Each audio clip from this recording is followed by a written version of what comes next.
तरफ हमारे प्रधानमंत्री आदरणीय नरेंद्र मोदी जी हैं। आज जब यहाँ पर इतनी भारी संख्या में महिलाएं मौजूद हैं, पहली बार देश में एक ऐसे प्रधानमंत्री आए जिन्होंने आपके सम्मान की चिंता करते हुए शौचालय का निर्माण करने का कार्य कराया, आपके लिए उज्ज्वला योजना देने का काम करवाया। मैं चाहता हूं एक बार जोरदार ताली तमाम महिलाएं हमारे प्रधानमंत्री जी के लिए बजाएं।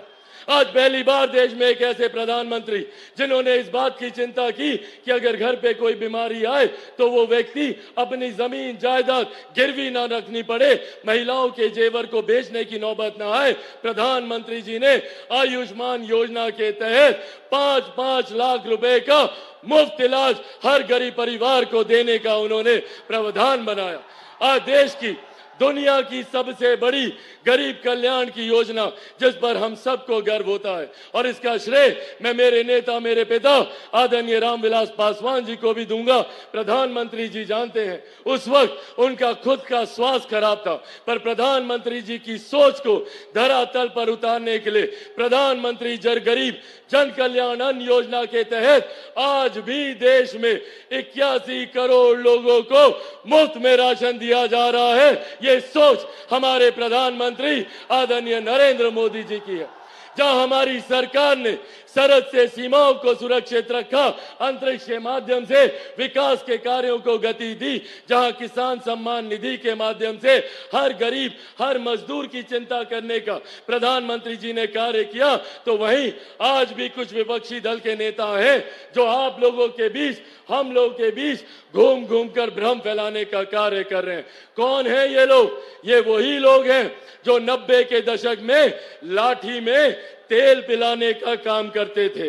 ये वही लोग हैं जो आप लोगों की नौकरी के बदले में जमीन लिखवाने का काम करते थे, और अब तो इन्होंने विधिवत तरीके से इस योजना को अंजाम देने का प्रावधान बनाना शुरू कर दिया है। इनहेरिटेंस टैक्स के माध्यम से अब विरासत पर टैक्स लगाने की सोच कांग्रेस और राजद के नेता करने जा रहे हैं। आप लोगों की जितनी जमीन है चाची, आप लोगों का जितना गहना जेवर होगा ना, कांग्रेस और राजद का लोग आएगा उसका 55% अपने खजाने में ले लेगा। ये हम लोग को याद रखने की जरूरत है कि किस तरीके से हम लोगों का थोड़ी बहुत संपत्ति जो भी अर्जित की गरीब किसान, गरीब मजदूर या महिलाओं ने, उसको भी हड़पने की सोच कांग्रेस और राजद के लोग रखते हैं और भ्रम फैलाने का ये लोग काम करते हैं, झूठ बोलने की बात करते हैं। कभी कहेंगे संविधान खत्म हो जाएगा, कभी कहेंगे आरक्षण समाप्त हो जाएगा, तो कभी कहेंगे कि लोकतंत्र की हत्या हो जाएगी। ये लोग लोकतंत्र की बात करेंगे जिन्होंने सन 75 में आपातकाल लगाकर सही मायनों में लोकतंत्र की हत्या करने का काम किया। ये लोग लोकतंत्र की चिंता कर रहे हैं। साथियों, आज मैं मेरे नेता, मेरे पिता आदरणीय रामविलास पासवान जी की कर्म भूमि पर खड़ा होकर उन्हीं के संघर्षों की कसम खाकर आप सबसे वादा करके जाता हूं कि जब तक चिराग पासवान जिंदा है, ना संविधान को कोई खतरा है, ना आरक्षण को कोई खतरा है। ये वादा आपसे मेरे प्रधानमंत्री जी भी करके जाते हैं। साथियों, जो लोग संविधान को खतरे में बताते हैं वो आप लोगों की गरीब कल्याण योजनाओं पे नजर रखते हैं। आज मैं मेरे प्रधानमंत्री जी से भी इस मंच के माध्यम से आग्रह करूंगा कि सर, ऐसे प्रावधान बना दिए जाएं ताकि आरक्षण को लेकर उम्र भर के लिए ये बहस ही समाप्त हो जाए। संविधान की धाराओं का, कानून की धाराओं का इस्तेमाल कर कर जो लोग बार बार आरक्षण, संविधान को लेकर भ्रम फैलाते हैं, उसकी चर्चा ही पूरी तरीके से समाप्त कर दी जाए। ऐसे प्रावधान प्रधानमंत्री जी आने वाले दिनों में आरक्षण और संविधान को लेकर करें, ये मैं अपेक्षा रखता हूं। और अंत में साथियों बस इतना कहूंगा कि अगर ये लोग आए तो खतरा हम लोग की गरीब कल्याण योजनाओं को है। जितनी कांग्रेस राजद के लोग हैं, आज जितने लोगों को 5-5 किलो अनाज मिलता है, एक बार हाथ उठाकर प्रधानमंत्री जी को बताएं कि आप लोग को अनाज मिल रहा है ना? जिनको मिल रहा हाथ उठाकर बताएं। अगर कांग्रेस के लोग आए, राजद के लोग आए, तो ये लोग ये अनाज मिलना बंद करा देंगे, आयुष्मान योजना को ये लोग बंद करा देंगे, क्योंकि ये लोग चाहते हैं कि गरीब गरीब रहे। और दूसरी तरफ हमारे प्रधानमंत्री जी ने 2047 तक भारत को एक विकसित देश बनाने का लक्ष्य रखा है। आइए हम सब मिलकर प्रधानमंत्री जी के इस लक्ष्य में अपना महत्वपूर्ण योगदान दें और एक बार अंत में जोरदार ऐसी ताली बजाइए कि हम सबको, प्रधानमंत्री जी को हम सब विश्वास दिला सकें कि बिहार से 40 की 40 सीटें हम लोग प्रधानमंत्री जी को देने जा रहे हैं। जोरदार ताली से आदरणीय प्रधानमंत्री जिंदाबाद, आदरणीय प्रधानमंत्री जिंदाबाद। अंत में साथियों, पुनः मेरे पिता की इस धरती को मैं नमन करते हुए अपने पिता को एक बार फिर से इस मन से श्रद्धांजलि देता हूं। मेरी मां, मेरी ताकत यहां पर मौजूद है, एक बार उनको इन चरणों में भी नमन करते हुए आदरणीय रामविलास पासवान अमर रहे, आदरणीय रामविलास पासवान अमर रहे, एनडीए गठबंधन जिंदाबाद। बहुत बहुत धन्यवाद साथियों, जय हिंद।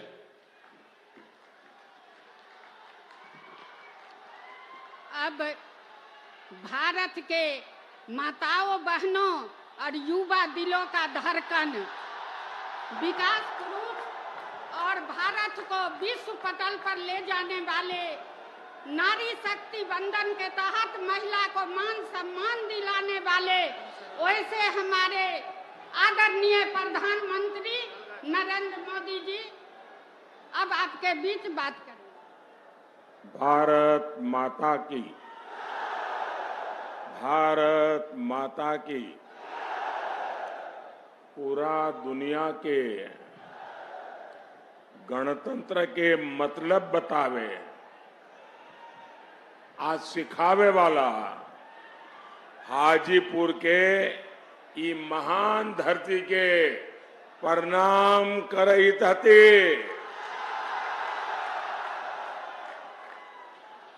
आज देश में चौथे चरण के लिए मतदान हो रहा है।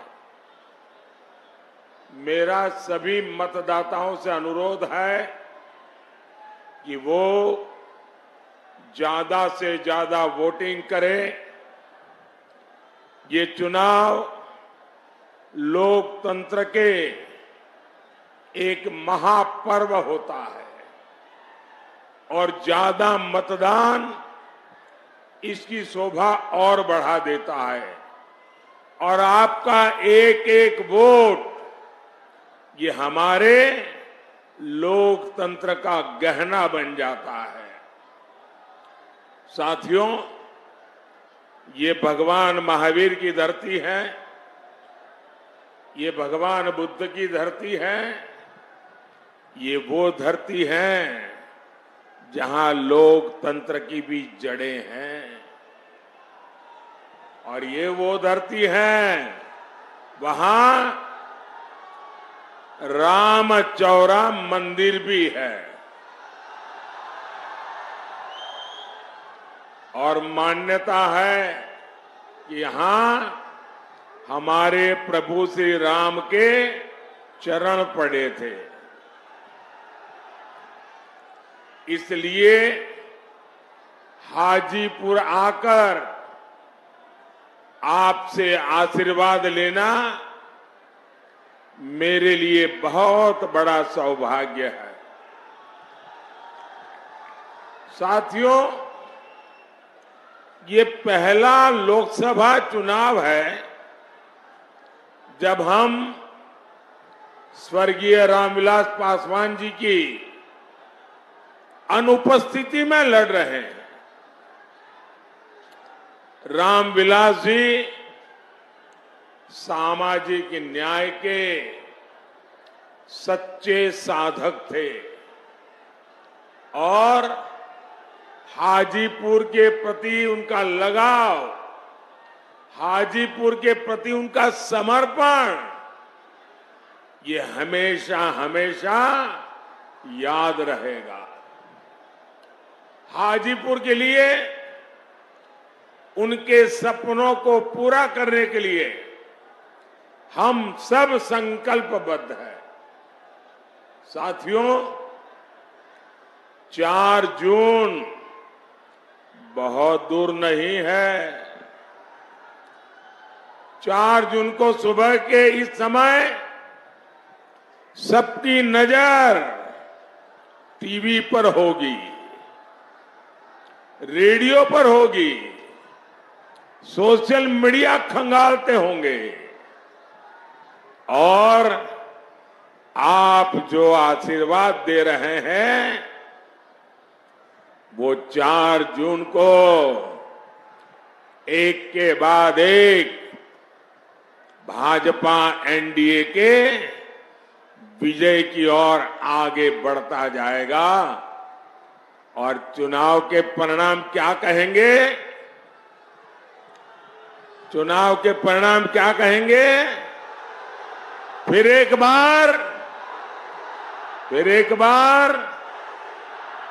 बार एनडीए को दिया आपका वोट केंद्र में मोदी की मजबूत सरकार बनाएगा।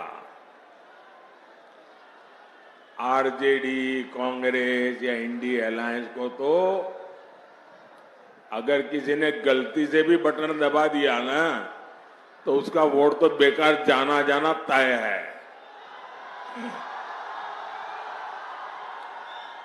और बिहार के लोग तो समझदार है, वो बेकार जाने वाली चीज कभी करते ही नहीं है।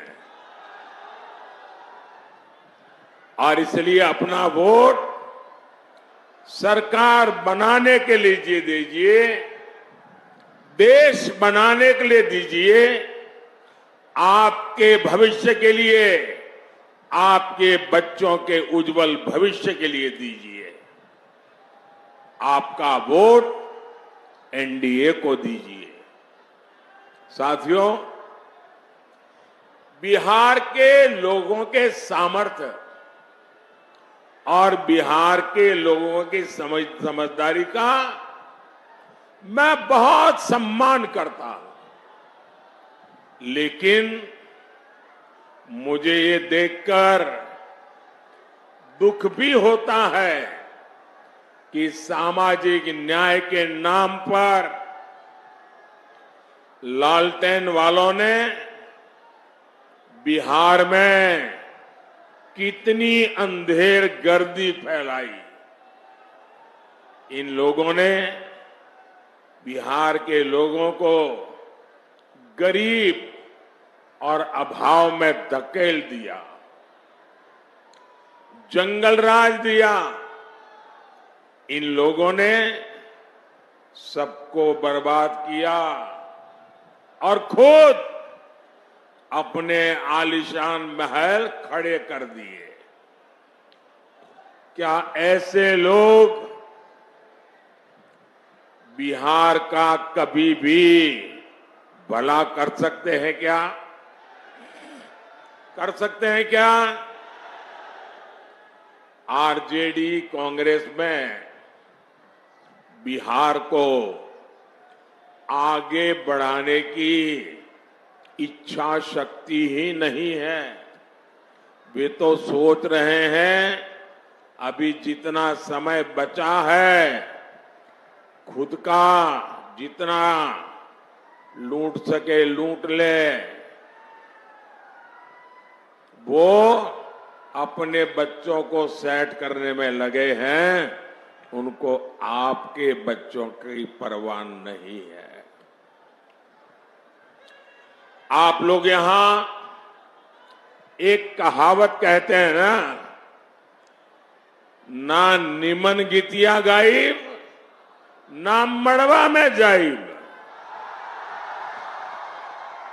आरजेडी कांग्रेस का हाल यही है। ये लोग विकास के कार्यों से भागते हैं क्योंकि उसमें मेहनत लगती है, खुद को खपाना होता है। इन लोगों के नकारे पन्ने बिहार के कई अमूल्य दशक बर्बाद किए हैं। ऐसे लोगों से हमें बिहार को बचाकर रखना है। भाई और बहनों, आरजेडी हो, कांग्रेस हो, इन दोनों पार्टियों ने अब तुष्टीकरण को अपना सबसे बड़ा राजनीतिक हथियार बनाया है। आजकल आप देखते होंगे इंडी अलायंस का हर दल राम मंदिर के लिए बद्दी बद्दी बातें कर रहा है। राम मंदिर को गाली देकर, उसका बहिष्कार करके ये आपको चिढ़ा रहे हैं।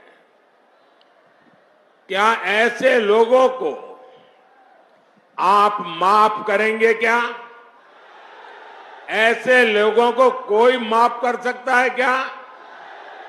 साथियों, आरजेडी कांग्रेस की प्राथमिकता आप लोग नहीं है, बल्कि उनका अपना वोट बैंक ही है।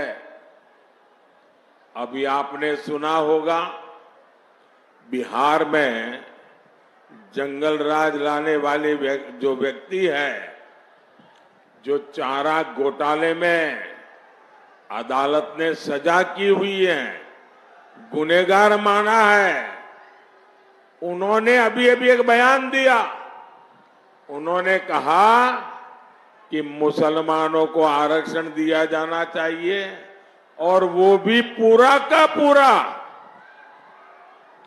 यानी दलितों, पिछड़ों, आदिवासियों को मिलने वाला पूरा आरक्षण ये अब सिर्फ मुसलमानों को देना चाहते हैं। भाइयों बहनों, मैं भी आप ही तरह अति पिछड़े समाज से आता हूं। मैं जानता हूं ऐसा सुनकर के उनकी बेचैनी कितनी बढ़ जाती है। उनको लगता है हमारा तो भविष्य डूब जाएगा। हमारे दलित भाई बहन, हमारे आदिवासी भाई बहन, हमारे पिछड़े, हमारे अति पिछड़े, अगर धर्म के आधार पर आरक्षण के नाम पर उनको बाबा साहब ने जो अधिकार दिया है, संविधान ने जो अधिकार दिया है, वो अगर लूट लिया जाएगा तो इनकी तो आने वाली सारी पीढ़ियां बर्बाद हो जाएगी। लेकिन इन्हें न बाबा साहब की परवाह है, न इन्हें संविधान की परवाह है। क्या बिहार का दलित हो, पिछड़ा हो, आदिवासी हो, ये हमारे समाज के लोग अपना हक आरजेडी कांग्रेस वालों को छीनने देंगे क्या? छीनने देंगे क्या?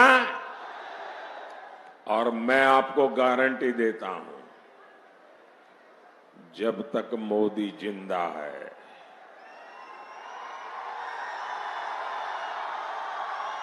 ये आपके अधिकारों पर डाका नहीं डाल सकते।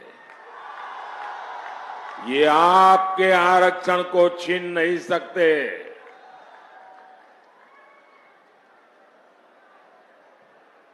वो समझ लें, वो वक्त चला गया कि आपने महिलाओं को मिलने वाले आरक्षण के कागज फाड़ दिए थे। आगे अगर ऐसी कोई कोशिश करेंगे तो लेने के देने पड़ जाएंगे। साथियों, ये बीजेपी है, एनडीए है, जो सामाजिक न्याय की पहरेदार है। आज देश में एससी, एसटी, ओबीसी के सबसे अधिक एमपी, सबसे अधिक एमएलए ये बीजेपी और एनडीए के हैं। केंद्रीय मंत्रिमंडल में 60% मंत्री इन्हीं वर्गों के हैं। इतना ही नहीं, 2014 में जब हमारी सरकार बनी तो हमने एक दलित बेटे रामनाथ कोविंद जी को राष्ट्रपति बनाया और अब आदिवासी समाज की बेटी द्रौपदी मुर्मू जी हमारे देश की राष्ट्रपति होने के नाते मार्गदर्शन कर रही है। ये होती है भागीदारी, ये होता है सबका साथ सबका विकास का मंत्र।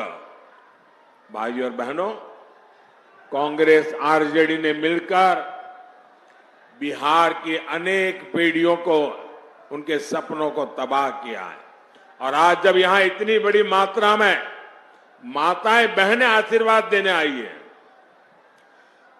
40 साल से लटका हुआ एक मामला आरजेडी वालों ने पार्लियामेंट में जिन कागजों को छीन करके फाड़ दिया था, वो मामला था इस देश की माताओं बहनों को पार्लियामेंट में, असेंबली में अधिकार देने का, आरक्षण देने का। और इसके कारण, ये आरजेडी की मानसिकता के कारण, कांग्रेस की विकृत मानसिकता के कारण महिलाओं को अधिकार नहीं मिला। ये आपका भाई, माता, ये आपका बेटा, आपने जब मुझे वहां सेवा करने के लिए भेजा ना, मैंने नई संसद बनते ही महिलाओं के लिए आरक्षण का भी काम पूरा कर दिया है। ये आरजेडी वाले इसके विरोधी हैं। अगर ये दोबारा कोशिश की आने की तो ये भी छीन लेंगे, आप मान के चलिए।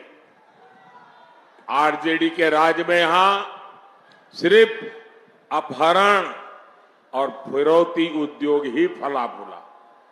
हाजीपुर ने तो देखा है कैसे यहां के उद्योग धंधे सब चौपट हो गए। आरजेडी कांग्रेस ने बिहार को सिर्फ पलायन दिया, बिहार को सिर्फ तबाही दी। साथियों, मोदी विकसित बिहार, विकसित भारत के संकल्प को लेकर निकला है और मोदी का, एनडीए का ट्रैक रिकॉर्ड क्या है? हमारा ट्रैक रिकॉर्ड भ्रष्टाचारियों को खोज करके सजा देने का है। मैं देश को, आप लोगों को एक आंकड़ा देता हूं, आप लोग ध्यान से सुनेंगे आंकड़ा, ये आपको काम आएगा। ये जो टीवी पर हम नोटों के पहाड़ देखते हैं ना, ये राजनेताओं के यहां से पकड़े जाते हैं। ये गरीब का पैसा है और ये गरीब के पैसों की लूट मुझे सोने नहीं देती है। भाइयों, जब केंद्र में ये आरजेडी और कांग्रेस वाले सरकार चलाते थे, तब ये ईडी जो कर रहे हैं ना, ये क्यों चिल्ला रहे हैं मैं बताता हूं। ये ईडी ने उस समय कितना रुपया जब्त किया था मैं बताऊं? उस समय उन्होंने कांग्रेस के 10 साल में सिर्फ 35 लाख रुपया जब्त किया था। पूरे देश में से 10 साल में 35 लाख रुपये, मतलब जो बच्चा स्कूल जाने का बैग लेके जाता है ना, वो बैग में आ जाए, स्कूल बैग में भर जाए, इतने 35 लाख रुपया जब्त किया था। और चोरी करने वाले चोरी कर रहे थे। मोदी ने, ये जो चोरों ने रुपया पैसा गरीबों का लूटा है, उनके यहां सर्च की। 10 साल में मोदी ने कितना रुपया जब्त किया बताऊं? मोदी ने 2200 करोड़ रुपया जब्त किया है। उन्होंने जो पैसा जब्त किया था वो स्कूल बैग में आ जाए इतना था। मोदी ने जो पैसा जब्त किया है, अगर उन पैसों को ले जाना है तो जो छोटे ट्रक आते हैं ना, 70 ट्रक लगते हैं, 70 ट्रक, 70। कहां एक स्कूल बैग वाला पैसा और कहां 70 ट्रक भर करके पैसा। और ये चोरों को नींद उड़ गई है और इसलिए मोदी को गाली दे रहे हैं। साथियों, इन लोगों ने आपको लूटकर नौकरी के बदले जमीनें लिखवाकर दिल्ली और देश में जो जायदाद बनाई है वो अब सब एजेंसियों ने जब्त कर ली है। और मैं आपको भरोसा गारंटी देता हूं, जिसने गरीब से जमीन छीनी है वो बच कर के नहीं जाएगा। साथियों, मोदी के सेवा काल में भारत में देश की अर्थव्यवस्था तेजी से आगे बढ़ रही है और जब अर्थव्यवस्था आगे बढ़ती है तो उतने ही रोजगार के भी मौके पैदा होते हैं। पिछले 10 साल में बिहार में 1400 किलोमीटर नई रेल लाइनें बिछाई गई। बिहार में 400 से अधिक रेलवे फ्लाईओवर और अंडरपास बने। कोई मुझे बताइए, क्या बिना रोजगार को एक काम हुआ होगा क्या? छूमंतर करके जैसे रुपये ले जाते हैं वैसे पुलिया भी बन जाती होगी क्या? किसी को तो रोजगार मिला होगा ना, तब जाकर के बना होगा। पिछले 10 साल में बिहार में 3300 किलोमीटर के नेशनल हाईवे बने हैं। मुझे कोई बताएं भाई बुद्धिमान, 3300 किलोमीटर हाईवे क्या बिना रोजगार दिए बन जाते हैं क्या?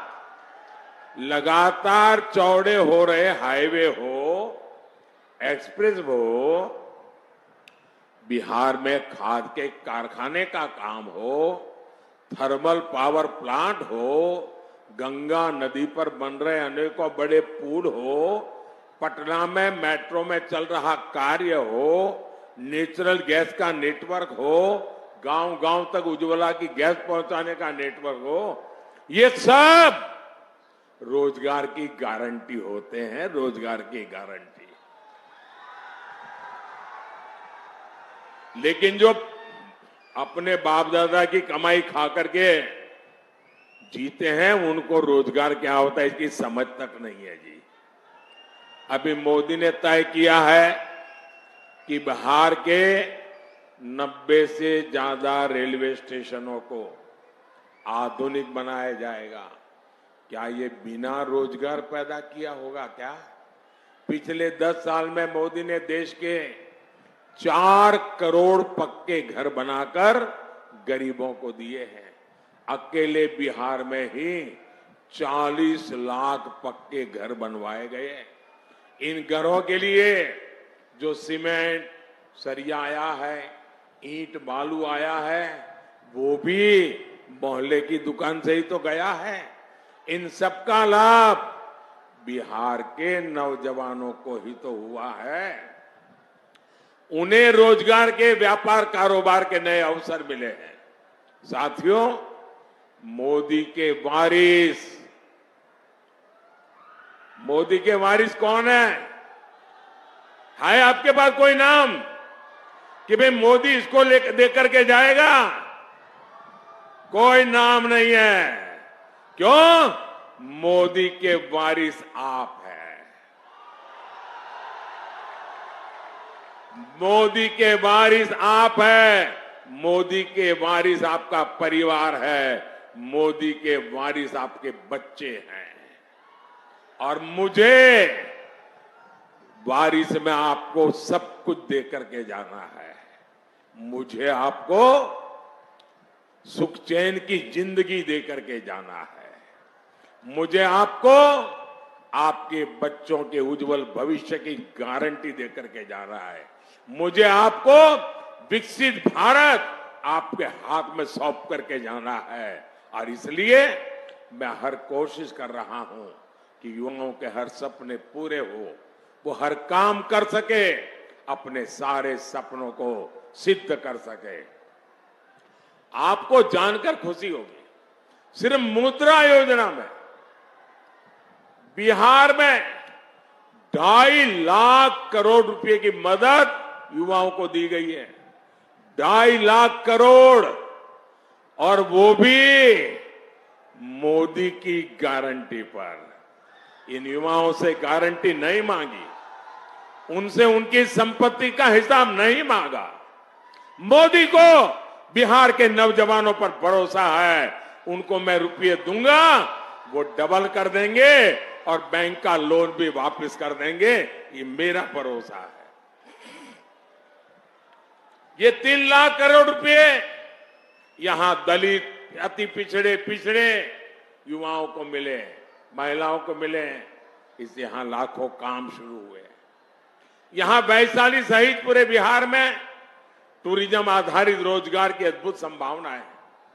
यहां बुद्ध सर्किट योजना के तहत काम चल रहा है, इससे भी क्षेत्र में रोजगार के नए अवसर बनेंगे। साथियों, विकसित बिहार, विकसित भारत के लिए आपको 20 मई को ज्यादा से ज्यादा मतदान करना है। करोगे? ज्यादा से ज्यादा मतदान करोगे? पुराने रिकॉर्ड तोड़ेंगे? रामविलास को जितने वोट मिले हैं, मुझे चिराग के लिए उससे ज्यादा वोट चाहिए। रामविलास जी के आत्मा को चिराग के जीतने से शांति नहीं होगी। रामविलास को मिले वोट से ज्यादा वोट मिलेंगे, तब जाकर के रामविलास जी को शांति होगी। और इसलिए इस बार जब आप वोट देंगे ना, तो एक वोट की ताकत है आपके चिराग का जीतना, और उसी वोट की आत्मा है रामविलास को श्रद्धांजलि। भाइयों बहनों, मैं चिराग के लिए इसलिए नहीं आया कि उसको मुझे जिताना है, वो तो जीतने वाला ही है। मैं यहां आया हूं रामविलास जी का कर्ज चुकाने के लिए। मेरे अनन्य साथी रहे रामविलास जी, और इसलिए मैं सामने से यहां आया हूं। मुझे मालूम है यहां का परिणाम आप लोगों ने तय कर लिया है। चिराग के प्रति मेरा प्यार इसलिए है, मैं पब्लिकली आमतौर पर बोलता नहीं, लेकिन आज बोल देता हूं। चिराग जब पहली बार पार्लियामेंट में आए, तो मैं तो इतना ही जानता था रामविलास जी के बेटे हैं, लेकिन मैं देखता था उनके व्यवहार में रामविलास जी के बेटे होने का गुरूर का नामो निशान नहीं था।